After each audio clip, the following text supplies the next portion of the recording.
Fox is coming after ESPN and the SEC for ruining college football, like leaving BYU out of the college football playoff and giving no national respect to Texas Tech or Utah. This could get nasty, and this is Locked On Big 12.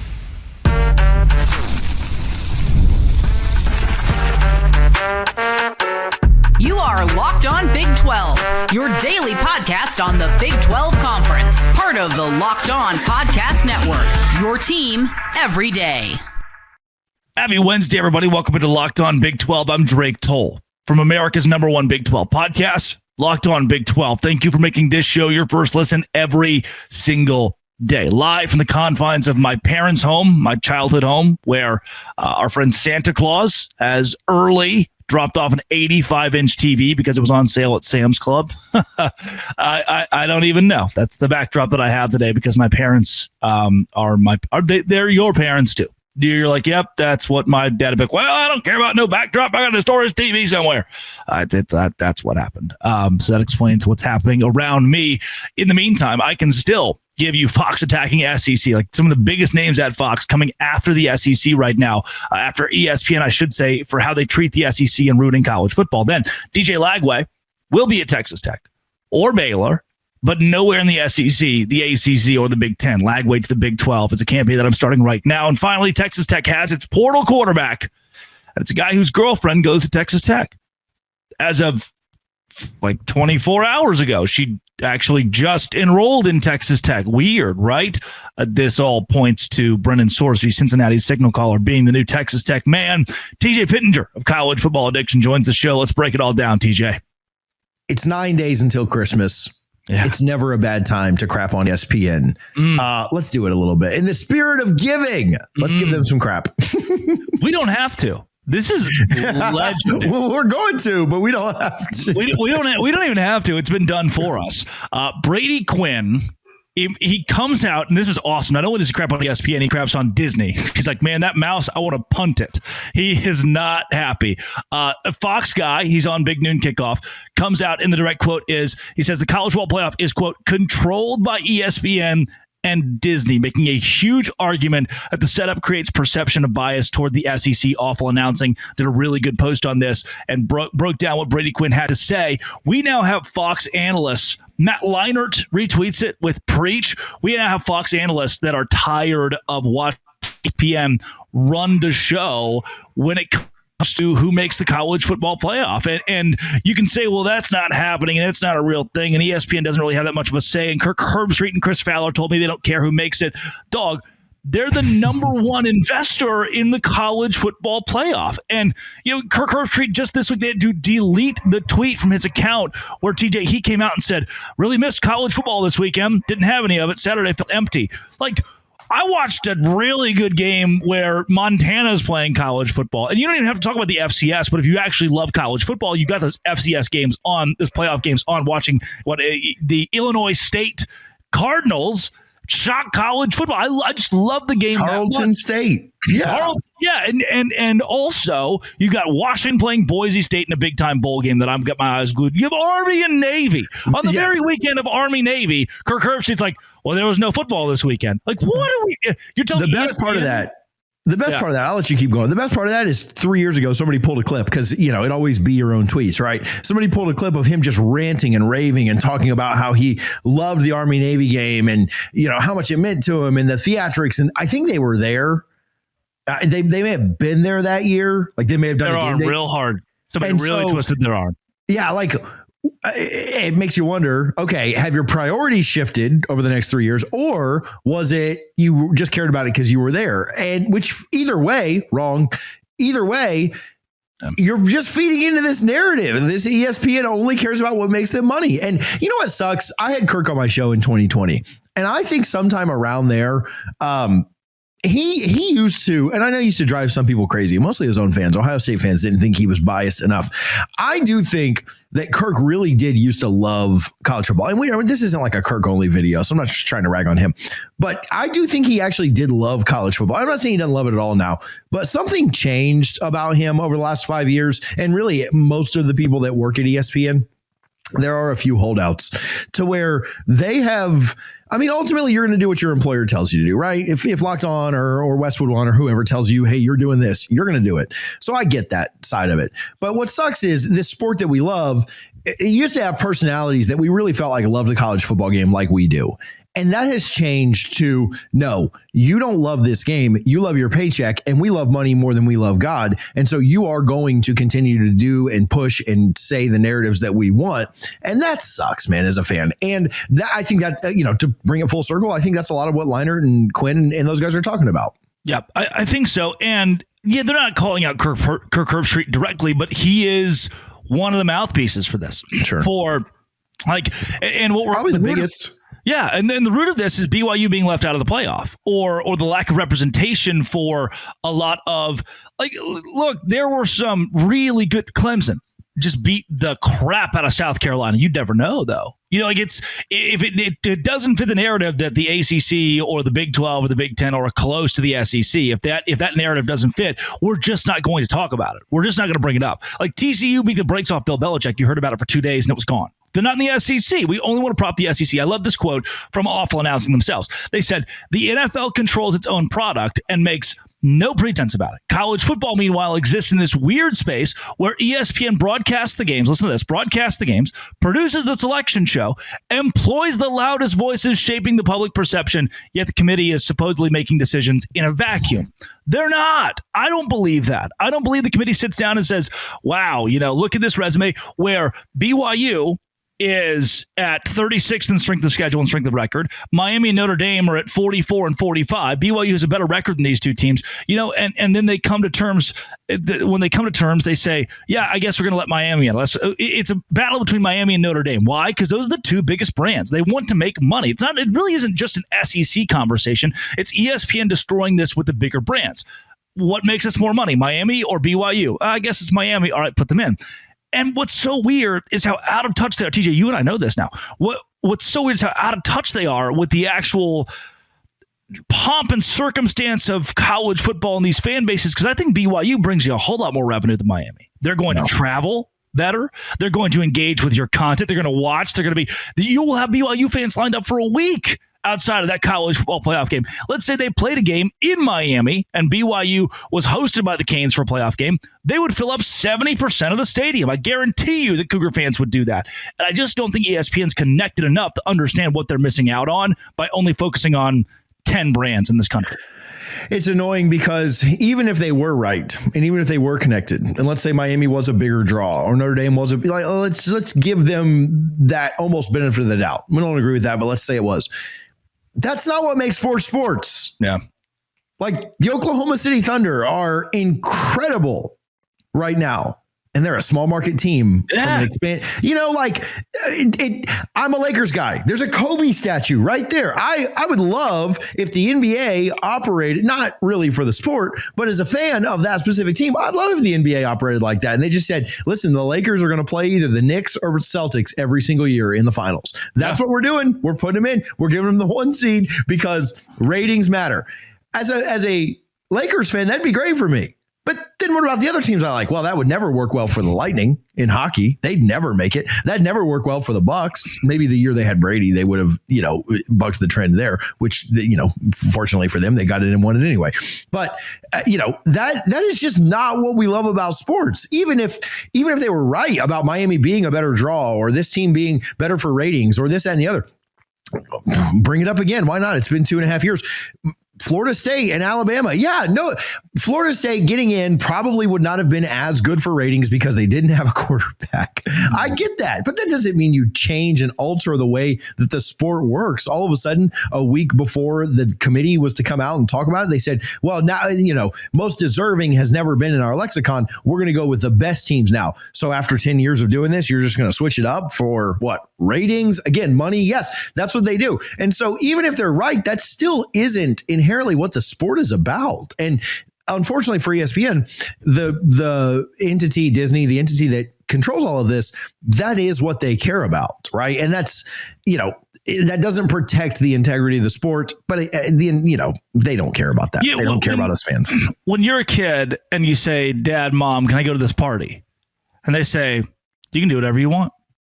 You're like, oh, can I go to this party? And they're like, you can do whatever you want. Like, that's not the response I wanted. That's not the response. Like they're leading you in the direction of what you're supposed to do. You're not supposed to go to the party. You know the consequences that will come if you do that. That's what I feel like this conversation is with the playoff committee. Is the playoff committee is like, hey, we're super excited to build these teams, and ESPN's like, hey, just remember, you can do whatever you want. When those doors close, you do whatever you want. And it's got, maybe it's not even that subliminal. Maybe it's just direct, like, hey, make us money. But it is weird to me that the number one stockholder in the entire nation in the college football playoff is ESPN, and they control the national rhetoric around how the playoff works. All of their advanced analytics are what is used for this. The ESPN's and weirdly, metrics. Those analytics liked BYU, and they were just like, nope, bad brand. We still go that way. They hire Dinich to follow the committee around and kind of be their mouthpiece and things. And but they're not. They're disconnected from it. It is great. I don't know how many Notre Dame or USC fans will end up watching this, but it's great to see one of the great rivalries as I was a kid growing up was Notre Dame USC. I know that it's lost some of its luster. They had a good game this year, but for Leinart and Quinn to agree, I thought that was a cool wrinkle of this. It does nothing with the video. It just shows how the world is turning. Do you see Michael Irvin and Derek Brooks coming out and holding hands on a lot of things? Like, is that something that, Jameis and Tim Tebow coming out and locked arms on a certain cause? No, ESPN is the one to bring the Fighting Irish, all-time great and the USC all-time great together. So thanks to ESPN. Today's show is brought to you by FanDuel. FanDuel is exactly where I go during the NFL season to make live bets because things change all of the time. Like the other night, I had a bet on the Dolphins to win the game against the Steelers. That was silly. It was stupid on Monday night to do that because the Dolphins didn't win the game against the Steelers. But live, I thought, you know what? The Steelers look a lot better, and I don't really trust the Dolphins. I can still get Steelers early in the game at -4.5. They win by 4.5, and I bet $100 on them, and I only put 50 on the Dolphins. Then I can win more money in the end if I just throw this live bet on the Steelers. So I did. They won by like 14 points, and I get my money back and then some more. FanDuel, you can do all kinds of jazz like that. Live spreads and money lines adjust instantly, and it makes it so convenient for me and you. So if you want to be right in the middle of the action this season, visit FanDuel.com and place your NFL bets all season long. FanDuel, the game moves fast, and so can you with FanDuel. DJ Lagway no longer with UF, going to enter the portal. I don't know if he's left the team yet or not. I would assume once you put an announcement out, you have. Probably. But no longer a Gator. I don't see that one getting salvaged either. I think some guys that you see jump in, they try and fight a little bit for them to come back. I think that one is donezo. Where's he going, Drake? Do you mean DJ Lagway, the Baylor Bear? Is that who you're talking about over there? Is it a done deal? Is it a done deal? I don't know if it's really going to happen. Not Sorsby done. Not Sorsby to Texas Tech level done. If I am DJ Lagway, I would love to go to my father's alma mater. Like that would be really cool and play at a place where my dad is a legend. His dad went to Baylor 97 and 2001. He was a great running back. That would be cool. At the same time, as for myself, somebody who graduated from Baylor, I understand, I love the university, but they're not in a very good spot for you to have a shot at a college football playoff appearance. And if Miami, LSU are also in that conversation, then you have to take a look at where you actually are going to go. And the two schools that pop off out of the Big 12 here are Baylor and Texas Tech. Multiple sources now reporting that they're going to be in the mix, and they were in the mix when he was in high school coming out of Texas. LSU and Miami also being in there is not something I foresee happening for DJ Lagway. I think LSU wants to go get Sam Levitt. I think Miami, they have their interests in other locations. Now, some have said, like, oh, Lagway to Miami. Him jumping spots to a rival is not something that's where, and TJ, I'm almost wanting to push back against myself, but I do believe it in this instance, and it's one of the rare instances where we're talking about a good family, a good dad, a good household that will actually hold their son accountable to where he goes and how he makes this decision. Not saying that most families in college football aren't good. They surely are, but they chase the money. They want to go after the best opportunity. If the best opportunity is Miami and that's a rival, I think the optics of that might keep the Lagway family out of there. They're going to push for Baylor very hard. And for Texas Tech, they now have the option to weigh, do we want Lagway or do we want Sorsby? In essence, they've got a draft pick here, and they can pick either of them and unload the truck for them. What I do think ends up happening is that Miami goes elsewhere with its quarterback, LSU goes with Leavitt, Texas Tech goes with Brendan Sorsby, and rather than landing in the SEC, one of the SEC's most highly touted quarterbacks, many people had him top 3 in their Heisman watch preseason, top 3 in the SEC quarterback race, DJ Lagway finds himself in the Big 12, finds himself at Baylor, and I think that's the kind of spot where you can turn heads because things get calm again and the pressure's not on. This was a great offense with Sawyer Robertson. Lagway could easily throw for 4,000 yards and 30 touchdowns, 35 touchdowns next year under Jake Spavital. It's because the defense just sucks. I mean, absolutely royally sucks that the Baylor team wasn't very good. Lagway can revamp the offense without Sawyer Robertson and fit into a system that was very good last season, had a lot of great playmakers, and Baylor is reinvesting with a new athletic director as well. There's a way that works. But TJ, maybe we focus a little bit more on the dumpster fire that is Florida right now, the dumpster fire that is losing DJ Lagway. Yeah, I mean, I think it's somewhat concerning. LSU, what's interesting, LSU is in the mix here, right? Who is LSU's coach again? I know there's been some stories about this. We've done yeah. If LSU's in the mix, he certainly would have been in the mix to stay at Florida, right? It didn't take a real rocket scientist, and you don't have to be an FSU hater a UF hater to connect those dots. And so where does Florida go for their quarterback? Now, at the same time, Florida has a very talented roster that was very mismanaged and underperformed with Billy Napier there. And that's why he's now the coach at JMU. Shout out the Dukes this week. But they're going to lose a lot of talent. There's rumors that their top running back, Jaden Ball, could hit the portal. You've seen tweets that are cryptic from other players, and they're starting safeties now in the portal, and they lost what are their top tight ends, and there's other guys that are going to jump in as well. I saw a cornerback go. So he's going to get a year 0 when I think about Summerall there, but you're not going to get a guy. They're not going to land a quarterback that has the ceiling of Lagway. I do think ultimately, as unbiased as I can be, this is a situation that probably is best for both parties. I think that a reset of the pressure, expectations, a staff that truly wants you. I don't know if Summerall was all in on Lagway's our savior. Also, I don't know if it's a good investment for, he's making $3.8 million. Oh, to be 4-8. Right. And to throw as many interceptions as he wants. How many dollars is that per interception? It's a lot of money per interception. And so you're getting a year 0 anyway as a new coach. And so why invest nearly $4 million into a guy that, even if he does go off and Florida goes 8-4 or 9-3 or something next year, they're probably not making the playoff. It's a 1-year rental anyway. Why not bring a guy in when you already get the grace period of a year 0? So I do think this is best for both parties. I do agree, though, going to a place like Baylor, honestly, going to a place like Texas Tech, even Miami, though their expectations would be high, playing against some ACC defenses, LSU's a little bit different. That pressure is going to be ratcheted up. I think that would be the one. Now, we've seen what Lane's done with quarterbacks. And so can Lane fix him and all of the issues? Maybe. Certainly not outside of the realm of possibilities. But going to a place like Miami or Texas Tech, a system that's kind of ready-made, proven to be able to take a transfer and go, especially Miami, or a Baylor where the pressure's ratcheted down just a little bit. You can go out in a very quarterback-friendly system, not to discount Sawyer Robertson at all and call him any kind of a system quarterback, but a system that is kind of set up for a quarterback to be very successful. You take a lot of that pressure off, he might land in a really, really good spot. Who knows, though? I mean, this thing could go crazy and go sideways.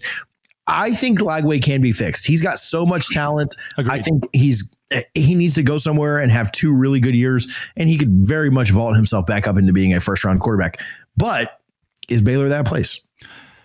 I think, and this is a spur-of-the-moment thought, you're getting this unabridged for free right here, right now, no paywall. Christmas season, let's go. I think Miami and Dylan Raiola makes too much sense.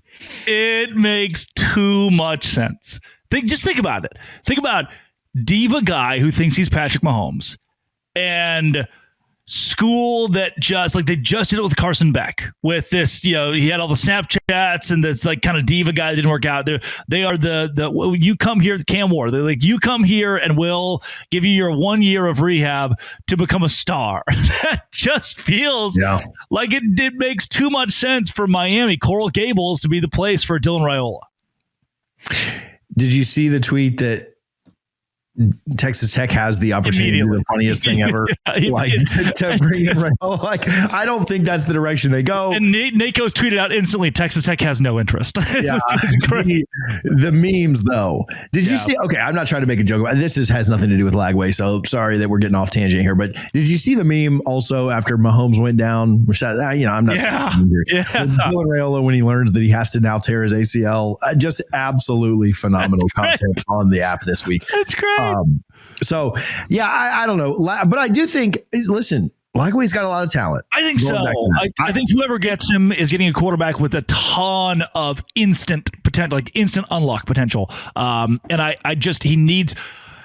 Who was going to be good at Florida? Look at Billy Napier, right? Like they broke Anthony Richardson, a top 5 pick. Yeah. Like, who was going to be good? No one. So I feel for DJ Lagway. He made the wrong decision out of high school. I think his dad would probably agree with that. And his dad's going to be integral in this decision. His dad's already tweeting. Like, can't wait for you all to see my son flourish. And so if his dad was super passionate about Baylor the first time, his profile picture was a picture of DJ and his father in Baylor jerseys. There's a real way that happens. Today's show is brought to you by Rugiet, man. It's time to be Rugiet ready. Rugiet ready. It opens a conversation that we should probably have more often about the bedroom. And with Rugiet, this is something we don't usually bring up, but we should. We're talking about a next-generation prescription treatment created to support both the brain and the body. You can feel present, confident, ready when the time comes. Most men are ready in about 15 minutes on average, so you can stay present and confident in the bedroom. And over 150,000 men have already made the switch. So it's time for you to do the exact same. Connect with a board-certified doctor online. Everything ships discreetly to your door as well. 3 clinically proven ingredients. If you've been thinking about taking the next step, now is the time. Head to Rugiet.com/LockedOnCollege, RUGIET.com/LockedOnCollege to get 15% off your order for a limited time. Rugiet ready. Feel present. Feel confident. Feel ready with Rugiet. Texas Tech focused not only on a playoff game this weekend, but also a front runner for a big time transfer quarterback. Front runner. They're the only runner, TJ, and they're somehow in this mix before he even entered the transfer portal. And now that he officially is in the transfer portal, it's over. It's wraps. It's done. Calling it right now. Drake Cetoll, you can accredit it to me. Brendan Sorsby is going to transfer to Texas Tech and be the new starting quarterback for the Red Raiders. And in essence, all that has to be done from here is we sign the dotted line. So officially, the transfer portal doesn't open for another couple weeks. That's the only big hang up we have on something like this is a lot can happen in a couple weeks. But if we were able to do this deal today, it would be done. This is funny. I'm going to read this from Barstool Cincinnati, who is not the source that I'm using. Let me be very clear here. Not the source that I'm using. But I thought this was a very funny tweet. As expected, Texas Tech is considered the front runner for Brendan Sorsby. And here comes the gut punch. Sorsby's girlfriend, who played volleyball here at UC, just transferred to Texas Tech. So we've got people in Airbnbs that have found Brendan Sorsby's name logged into his YouTube account when they came back to Airbnb. We have his girlfriend now transferring to Texas Tech. He has commented on his girlfriend's post with like best decision for you, best move, great move. The James Blanchard, who directs recruiting for Texas Tech, is their quasi general manager who runs the whole show over there for Joey McGuire off the field, is a genius, one of the most effective men in all of college football behind the scenes. He is commenting actively on Brendan Sorsby's posts. And look, where there's smoke, there is certainly fire. You have one of the best quarterbacks in the Big 12 this last season for the first 8-9 games at the very least, who is going to be a hot commodity in the transfer portal, and Texas Tech has a whole lot of money. Scott Satterfield, the head coach at Cincinnati, he cannot afford Brendan Sorsby. And I don't think Cincinnati's a playoff team next season either. This is Sorsby's shot at winning a national championship, and I'm not... I can't blame him at all for making this decision, and I think this decision is all but wrapped up, TJ. There's not much else to work out here. Brendan Sorsby's girlfriend's gone. He's in the transfer portal. Texas Tech has the money. It's not like she's going to Missouri State. We don't have to really poke around to figure out how he's going to get to Missouri State. No, Texas Tech's the landing spot. The status of college football, where plane tracking is not new. Yeah, that's not new. right? Like, and we'll talk about the actual things that matter. But planes have existed for forever. We've had a lot of planes. Yeah.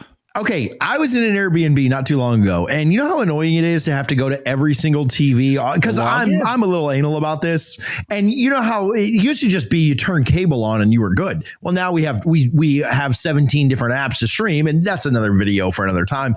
You know, and these Airbnbs are huge, and there's TVs everywhere, and the kids want to watch this on this program. My father-in-law wants to watch this on this TV. So I had to log out of about 6 apps on about 4 different TVs. It was a 30-minute process.